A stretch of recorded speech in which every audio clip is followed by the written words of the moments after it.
Assalamualaikum warahmatullahi wabarakatuh.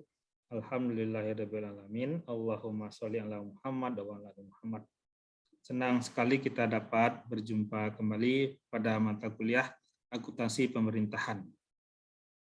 Topik kita pada saat ini adalah terkait dengan akuntansi belanja dan beban pada SKPD atau OPD yang ada di pemerintah daerah. Materi ini sengaja kita bahas sebagai kelanjutan dari akuntansi pendapatan yang sebelumnya telah kita sampaikan. Topik kita yang terkait dengan akuntansi beban dan belanja ini akan erat hubungannya dengan Jurnal Umum LO Neraca dan Jurnal Umum LRA. Sebelum kita melakukan penjurnalan, terlebih dahulu kita lihat apa perbedaan antara beban dan belanja pada standar akuntansi pemerintahan yang dibuat berdasarkan Peraturan Pemerintah Nomor 71 Tahun 2010 tentang standar akuntansi pemerintahan. Di mana secara definisi beban itu adalah penurunan manfaat ekonomi atau potensi jasa dalam periode pelaporan yang menurunkan ekuitas yang dapat berupa pengeluaran atau konsumsi aset atau timbulnya kewajiban. Nah, itu kunci-kunci yang terkait dengan pengertian beban. Sedangkan belanja merupakan semua pengeluaran oleh Bendahara Umum Negara (BUN) ya, kalau di tingkat pusat, atau Bendahara Umum Daerah atau BUD yang mengurangi saldo anggaran lebih dalam periode tahun anggaran bersangkutan yang tidak akan diperoleh lagi pembayarannya kembali oleh pemerintah. Jadi kalau sudah dikeluarkan dia, maka pemerintah tidak bisa untuk meminta kembali yang telah dikeluarkan tersebut. Nah, perbedaan-perbedaan antara beban dan belanja dapat kita buat dalam sebuah tabel seperti ini. Pertama, tentang beban. Beban itu diukur dan diakui dengan basis akuntansi akrual. Nah, beban ini tergolong kepada Jurnal Umum LO Neraca. Kode akunnya 9 ya, 9. Sehingga diakui dan diukur dengan basis akrual.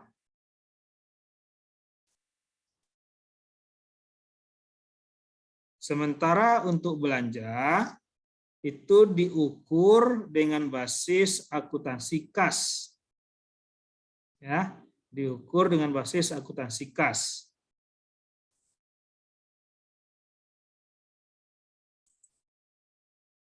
Jadi, untuk melihat perbedaan antara beban dan belanja, bisa kita lihat dari pertama dari aspek pengukuran atau pengakuannya.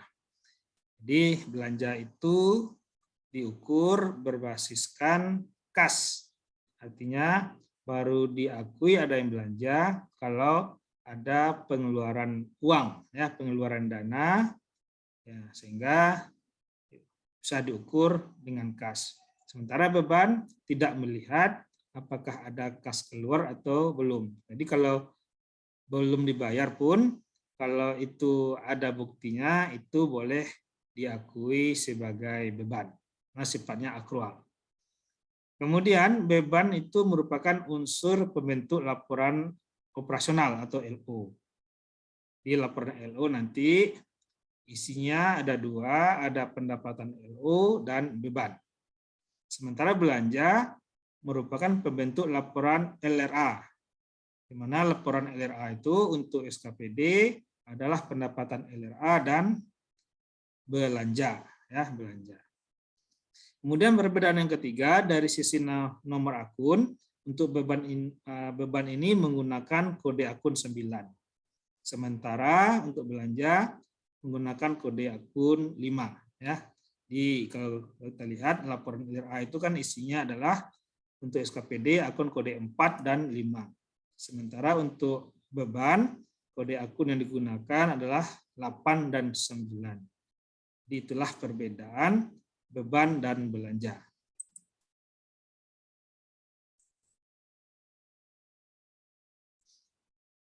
Kemudian, dalam klasifikasi ekonomi, untuk pemerintah daerah terdiri dari beban pegawai, beban barang, beban bunga, beban subsidi, beban hibah, beban bantuan sosial, beban penyusutan aset tetap atau amortisasi, kemudian ada beban transfer, dan ada beban tak terduga.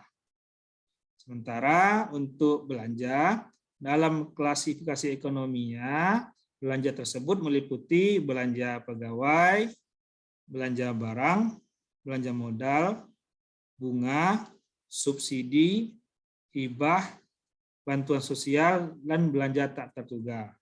Ini klasifikasi secara ekonomi untuk beban dan belanja. Sedangkan klasifikasi beban dan belanja dilihat dari organisasi adalah klasifikasi berdasarkan unit organisasi pengguna anggaran.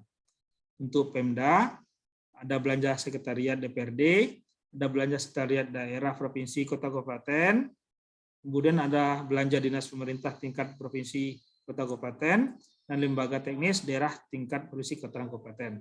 Ini apabila kita lihat dari sisi organisasinya. Ya. Namun secara mendasar kita perbedaan antara beban dan belanja itu dapat kita lihat dari yang tiga ini. Ya, dari yang tiga ini. Nah, dalam laporan nanti laporan LO-nya baru dipecah-pecah lagi atau diklasifikasikan lagi kepada yang seperti ini, baik secara ekonomi ya, dan ada juga yang bagi secara organisasinya. Nah, kemudian dari sisi pengakuan timbulnya kewajiban ya. Saat timbulnya kewajiban adalah saat terjadinya peralihan hak dari pihak lain ke pemerintah tanpa diikuti keluarnya kas dari kas umum daerah. Ya, nah ini untuk beban seperti ini. Ya, nah. Kemudian terjadinya konsumsi aset. Terjadinya konsumsi aset adalah saat pengurangan kas. Ya, ada istilah timbulnya kewajiban, ada saat terjadinya konsumsi aset, ada terjadinya saat penurunan masa manfaat. Ya, ini hal-hal yang terkait dengan pengakuan. Ya, pengakuan. Jadi kalau pengakuan ini secara umum ya untuk yang akrual ini langsung bisa di jurnal. Namun untuk belanja dari yang tiga ini biasanya untuk belanja itu baru diakui kalau terjadinya saat pengeluaran kas ya, saat pengeluaran kas itu belanja. Nah, metode pengakuan beban ya.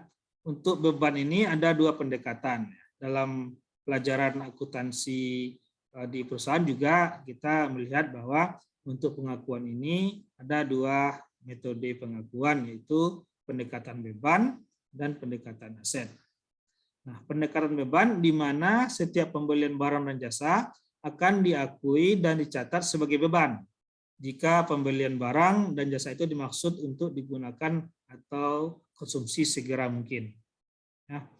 Jadi apabila dimaksudkan segera digunakan, itu lebih cenderung menggunakan pendekatan beban. Kemudian pendekatan aset, di mana setiap pembelian barang dan jasa akan diakui dicatat sebagai persediaan terlebih dahulu jika pembelian barang dan jasa itu dimaksud untuk digunakan dalam satu periode anggaran atau sifatnya untuk berjaga-jaga. Ya, nah, nanti pemerintah daerah menegaskan lagi dalam kebijakan akuntansinya pendekatan mana yang akan dipakai, ya, supaya fungsi akuntansi sejalan dan selaras semuanya untuk setiap SKPD yang ada pada daerah tersebut. Ya, jadi kebijakan akuntansi daerah itu sifatnya adalah mengacu pada kabupaten, kota atau provinsi yang memakainya. Ya. Jadi harus selaras, ya, harus memilih mana yang dipakai supaya nanti ada keseragaman sehingga dalam penyusunan laporan keuangan pemerintah daerah itu lebih memudahkan. Nah, untuk pengukuran, beban itu diukur dan dicatat sebesar beban yang terjadi selama periode pelaporan. Ya, dia dicatat sebesar beban yang terjadi. Berapa yang terjadi dicatat sebesar itu. Sedangkan belanja diukur jumlah pengeluaran kas yang keluar dari RKUD, ya, rekening kas umum daerah atau rekening bendahara pengeluaran berdasarkan asas bruto. Nah, intinya adalah diukur sebesar jumlah kas keluar yang digunakan untuk belanja. Ini ya, di belanja itu konteksnya ada pengeluaran kas, ya, pengeluaran kas. Karena basisnya adalah basis kas. Nah, untuk penilaian, beban dinilai sebesar akumulasi beban yang terjadi selama satu periode. Jadi kalau dia periode tahun 2021, tentu jumlah totalnya adalah dari 1 Januari sampai 31 Desember. Berapa akumulasi bebannya? Ya, nah. Sementara belanja dinilai sebesar nilai tercatat dan disajikan pada LRA berdasarkan belanja langsung dan tidak langsung. Jadi sama periode juga sebenarnya, ya. Nah, cuma kalau tercatat ini berarti sudah ada kas keluarnya, gitu ya. Tercatat di sini konteksnya karena belanja adalah basis kas. Ya.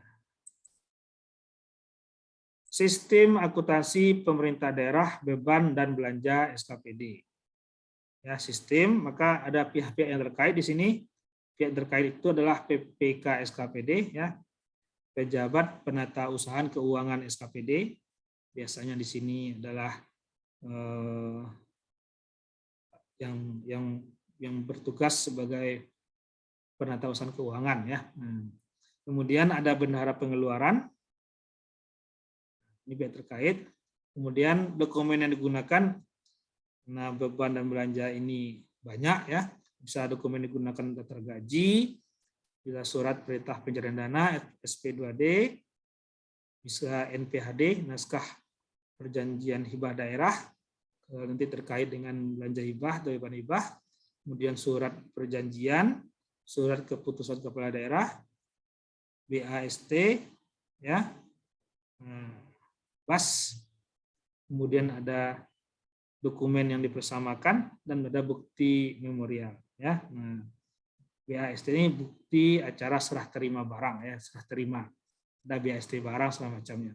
Bukti acara serah terima. Jurnal standar beban dan belanja yang pembayarannya melalui mekanisme LS langsung. Jadi nanti belanja itu, ya, itu sifatnya nanti ada belanja UP, GU, TU, LS. Ada 4 jenis belanja, ya. Nah, jadi biasanya kalau belanja UP, GU, TU itu uang keluarnya dari bendahara pengeluaran SKPD. Kalau dia mekanisme LS langsung, nah, maka ini menggunakan uang dari kas daerah atau RKPPKD, ya, RKPPKD. Di pengeluarannya menggunakan uang dari kas umum daerah, namun tercatat sebagai beban di SKPD. Misalkan apa? Belanja pegawai. Belanja pegawai itu nanti beban dan belanja itu diakui sebagai belanja dinas yang terkait, namun menggunakan kas umum daerah. Ya, jadi nanti belanjanya prosesnya uangnya keluar di kas umum daerah dari PPKD, kemudian melalui SP2D LS, ya, surat perintah pencairan langsung. Nanti bukti SP2D LS itu akan dikirimkan dari PPKD ke bendahara pengeluaran SKPD. Jadi pengeluaran SKPD, jadi bendahara pengeluaran SKPD hanya mencatat saja lagi, namun tidak ada keluar kas dari bendahara pengeluaran SKPD. Ya. Nah, jadi untuk JULO dan neracanya, ya, seperti kita ketahui bahwa setiap transaksi itu akan memunculkan nanti ke jurnal yang dibuat pada jurnal LO dan neraca serta jurnal LRA. Nah, untuk jurnal LO dan neraca kita menggunakan akun-akun neraca dan akun-akun LO, ya. Akun neraca itu akun aset, kewajiban dan ekuitas. akun LO itu 8 dan 9. Pendapatan LO dan beban. Ya, jadi beban nanti itu akan masuk ke jurnal LO neraca. Sementara belanjanya nanti akan masuk ke jurnal LRA. Nah, untuk pembayaran gaji pegawai untuk LO ya, untuk JU LO neraca, maka rekening yang digunakan itu adalah beban gaji ya, beban gaji. Nah, beban gaji kan selalu normalnya di debit. Nah, kemudian karena menggunakan kas dari daerah yang dikeluarkan oleh PPKD, maka fungsi akuntansi SKPD nanti akan mencatat RK PPKD karena uangnya keluar dari rekening PPKD. Ya, tidak menggunakan kas di bendahara pengeluaran. Ya, ini yang maksud dengan LS langsung. Kalau di LS pasti nanti akan ada akun RK PPKD di kredit yang di jurnal di akuntansinya SKPD. Untuk LO ya. Nah, sementara untuk LRA-nya karena uangnya sudah dikirim ke pegawainya enak gaji ini, maka tentu sudah ada uang kas keluar dari KPPKD. Nah, kalau sudah ada uang keluar untuk belanja, maka sudah boleh di jurnal di JU LRA. Itu belanja gaji pokok. Nah, lawannya perubahan sal. Ya, karena dia basisnya kas, maka setiap akun belanja itu maupun akun pendapatan LRA nanti lawannya adalah perubahan sal. Ya, belanja itu selalu normalnya sama dengan beban di debit, lawannya nanti adalah kreditnya perubahan sal. Ya, perubahan sal. Ini untuk belanja pegawai yang LS langsung ya. Nah, ingat tadi belanja itu ada 4 macam. Ada belanja GU, TU ya. GU itu ganti uang. Nanti ada UP, uang persediaan, ada TU tambah uang. Nah, untuk belanja tipe GU, TU dan UP itu menggunakan uang di kas bendahara pengeluaran. Jadi nanti kalau keluar dari bendahara pengeluaran, maka di kreditnya adalah kas di bendahara pengeluaran. Sementara kalau di ALS, maka kreditnya adalah RK PPKD. Nah, itu kunci-kuncinya. Nah, kemudian beban dan belanja yang pembayarannya melalui mekanisme LS, di mana pembayaran ditransfer ke bendahara pengeluaran, kemudian oleh bendahara pengeluaran melakukan pembayaran ke masing-masing PNS. Ini contoh. Ya, kalau seandainya ada yang melalui bendahara pengeluaran. Tapi kalau tidak ada langsung RK PPKD. Ya. Nah, kalau demikian maka ada 2 kali jurnal. Ya, 2 kali penjurnalan.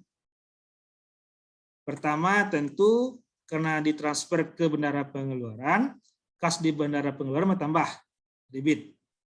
Kas di kas daerah berkurang. Nah, ini untuk transfernya, ya, transfernya. Kemudian ketika dibayar tentu muncul bebannya, ya, beban di debit, di kreditnya uang keluar dari kas bendahara pengeluaran. Ya, jadi kalau seperti ini mekanismenya ada 2 tahap. Pertama proses transfernya dari RK PPKD ke bendahara pengeluaran, kemudian yang kedua bendahara pengeluaran membayar ya gaji ke masing-masing pegawai. Ada 2 langkah ya. Ada mungkin untuk daerah-daerah tertentu masih di pelosok enak dan jauh, maka pembayaran pegawainya tidak mungkin melalui bank tapi langsung melalui bendahara pengeluaran. Dengan melalui 2 tahap prosesnya untuk JU, LO dan neraca. Ini kasusnya harus kita perhatikan ya. Sementara untuk JU LRA-nya cukup 1 juga ya belanjanya ya, ada belanja gaji pokok. Nah, dan ada perubahan sal. Ya. Belanja gaji pokok ini 9 untuk belanja gaji pokok itu nanti adalah 5 kode akunnya. Perubahan sal 00 ya. Nah, cuma 1. Ini dicatat nanti seiring kapan uang ini ditransfer ke pegawainya. Artinya pada saat transfer dari PPKD ke bendahara pengeluaran ini belum terjadi ya, belum terjadi pengurangan kas untuk gaji pokoknya. Sedangkan setelah terjadi pembayaran ke karyawan, ke staf, ke pegawai, nah saat beban gaji pokok ini dan kas di bendahara pengeluaran sudah berkurang, barulah kita jurnal di JU LRA-nya seperti ini ya. Nah, Nah, kemudian kasus kedua, apabila beban dan belanja pegawai, misalkan pembayaran lembur ya, yang dibayar melalui UP, ya, uang persediaan, atau GU ganti uang, atau TU tambah uang, di mana pembayaran oleh Bendahara Pengeluaran ya melakukan pembayaran ke masing-masing PNS ya. Ingat konteks UP GU TU, uangnya keluar dari Bendahara Pengeluaran ya. Seperti ini. JU LO neracanya beban uang lembur ya, karena dia beban, dan kreditnya kas di Bendahara Pengeluaran. Nah, karena sudah keluar uangnya dari Bendahara Pengeluaran, maka sudah harus diakui jurnal LRA ya, ada belanja uang lembur di debit, kreditnya perubahan saldo. Ya, perubahan saldo. Diingat ya, untuk beban itu LO neraca, untuk belanja adalah di JU LRA. Nah, kemudian tadi kita menyatakan ada untuk beban itu pendekatannya melalui pendekatan beban dan pendekatan aset ya. Jadi kalau contoh seperti ini, beban ya, dan beban ini untuk ATK itu berarti pendekatan beban ya. Jadi kalau JU LO LRA JU neracanya di debitnya ada beban, berarti dia pendekatannya beban. Ya, seperti ini. Ya, pembelian ATK ya yang akan dikonsumsi sesegera mungkin. Ya, segera mungkin, maka sebaiknya diakui sebagai beban. Nah, kalau dia belum dibayar, tentu muncul utang belanja barang dan jasa. Nah, utang ini kan akunnya kewajiban, masih akunnya neraca ya, neraca. Nah, kalau dia seperti ini, kalau dia masih utang, maka di JU LRA-nya tidak ada penjurnalan alias no entry ya, no entry. Nah. Kemudian kalau sudah dibayar ya, sudah dibayar, nanti menggunakan bukti SP2D LS ya. SP2 LS ini menggunakan RKPKD ya. Nah, maka utang yang sudah ada ini tentu dibayar. Kalau utang dibayar tentu utang berkurang. Kalau utang berkurang tentu letaknya di debit ya, mengurangi jumlah saldo normal utang. Ya. Nah, dibayar pakai apa? Pakai LS. Kalau pakai LS berarti menggunakan uang kas daerah, maka muncul di sini RKPPKD. Nah, kalau sudah dibayar, baru kita buat JU LRA-nya, pengakuannya. Belanja ATK, perubahan saldo. Ya, belanja ATK di debit, perubahan saldo di kredit. Ya, seperti itu. Nah, namun kalau menggunakan metode UPG-UTU ya, surat perintah pencairan dana uang persediaan ganti uang tambah uang, maka yang RKPPKD tadi tentu dirubah menjadi kas di Bendahara Pengeluaran karena sifatnya UPG-UTU. Di setiap sifatnya UPG-UTU berarti uangnya keluar dari kas di Bendahara Pengeluaran. Ya. Nah, sementara JULRA-nya tidak berubah. JULRA-nya tidak melihat keluar dari RKPPKD atau Bendahara Pengeluaran sama saja. Yang jelas sudah ada uang keluar untuk belanja tersebut ya. Nah, sehingga bisa diakui belanjanya di debit, perubahan saldonya di kredit. Sementara untuk pendekatan aset ya, pembelian ATK tadi itu diakui sebagai aset, muncul persediaan ATK bukan beban. Ya. Nah, akun 1 kan masih akunnya neraca LO. Tadi kalau beban kan masih akunnya LO ya, beban. Berarti di JU LO-nya tidak ada masalah. Tapi kalau dia pendekatan aset, yang beban diganti dengan persediaan. Nanti ketemunya nanti di waktu jurnal penyesuaian ya. Samalah kalau kita di swasta untuk persediaan itu ya, pembelian perlengkapan bisa diakui sebagai aset atau bisa diakui sebagai beban. Nanti jumlah realnya akan ketemu saat di AJP ya, ayat jurnal penyesuaian. Nah, apa yang sudah tersedia, apa yang sudah jadi beban, nanti akan ketahuan sangat dilakukan jurnal penyesuaian ya, ayat jurnal penyesuaian. Jadi kalau diakui sebagai aset, itu debitnya persediaan ATK ya, ATK. Karena belum dibayar muncullah utang belanja barang dan jasa. Kalau sudah dibayar, lihat mekanismenya apa. Kalau dia LS, menggunakan RK PPKD ya. Utangnya berkurang. Kalau sudah dibayar, tentu JU LRA-nya harus kita buat. Belanja ATK di debit, jadi belanja ini ya saat dibayar baru kita buat JU LRA-nya. Kalau kondisinya seperti ini, maka di JU LRA-nya adalah no entry, belum ada pencatatan ya, karena masih belum dibayar, statusnya utang. Nah ini kalau dia LS pembayarannya. Selanjutnya kita lihat beban hibah dan bansos. Nah, beban hibah dan bansos, kalau pendekatan beban, SKPD melakukan pembelian barang dan jasa yang akan dihibahkan atau diserahkan kepada pihak ketiga dan barang dan jasa tersebut telah diterima dari rekanan dengan bukti berita acara serah terima atau BAST ya. Bukti berita acara serah terima dari rekanan ke SKPD dan akan tetapi belum dilakukan pembayaran. Hanya barang saja baru diterima ya. Nah, kalau barangnya saja baru diterima, belum dibayar tentu utang ya, utang. Nah, barang tersebut kemudian langsung diserahkan ke penerima hibah bersama dengan NPHD ya, naskah penerimaan hibah daerah ya. Jadi kalau BAST dari rekanan ke SKPD, sedangkan dari SKPD ke penerima hibah menggunakan MPHD ya. Nah, bukti tersebut diserahkan ke fungsi akuntansi, nanti fungsi akuntansi akan menjurnal. Ya, menjurnal beban barang dan jasa karena pendekatan beban. Sementara kreditnya adalah utang belanja barang dan jasa. Nah, ketika dibayar ya menggunakan apa? Kalau LS metode yang digunakan, tentu utang berkurang, muncullah RK PPKD. Karena sudah dibayar, maka JU LRA harus dibuat.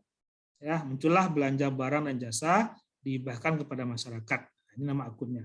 Ya, nanti kode 5 ini ya. Nah, kreditnya apa? Kreditnya tetap perubahan SAL ya, tetap perubahan SAL. Kemudian beban hibah dan bansos pendekatan aset. Nah, kalau pendekatan aset tentu beban tadi dirubah ke akun aset yang namanya persediaan barang ya yang akan diserahkan kepada masyarakat. Kreditnya tetap sama karena belum dibayar, utang belanja ya, utang belanja. Nah, di JU LO neraca seperti ini, maka JU LRA-nya no entry ya, belum ada dilakukan pembayaran. Saat dibayar, kalau menggunakan metode LS, sama seperti tadi, maka di kreditnya muncul RK PPKD. Ya, RK PPKD. Utangnya berkurang. Barulah dilakukan JU LRA. Jadi JU LRA tidak berpengaruh apakah dia metode persediaan pendekatannya aset maupun metode pendekatan beban. Ya. Kemudian untuk beban penyusutan. Ya.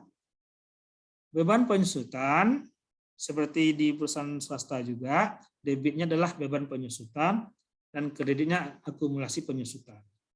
Nah, beban penyusutan ini kan tidak ada hubungannya dengan pengeluaran kas ya. Nah, karena tidak ada hubungannya dengan pengeluaran kas, maka di JU LRA tidak ada jurnal atau no entry ya.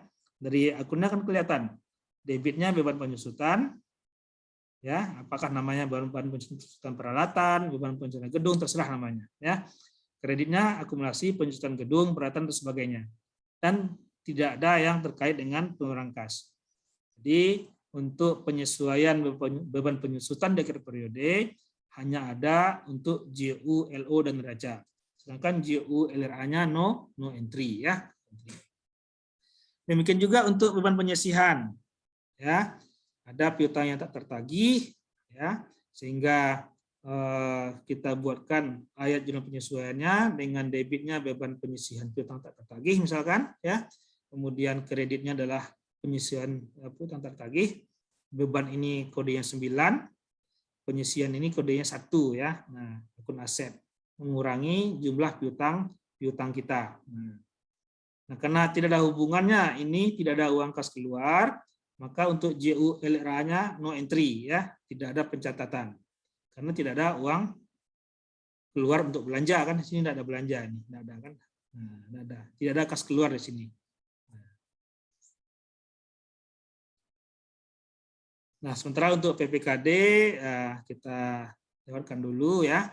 Nah, demikianlah penjelasan kita terkait dengan akuntansi beban dan belanja di SKPD ya.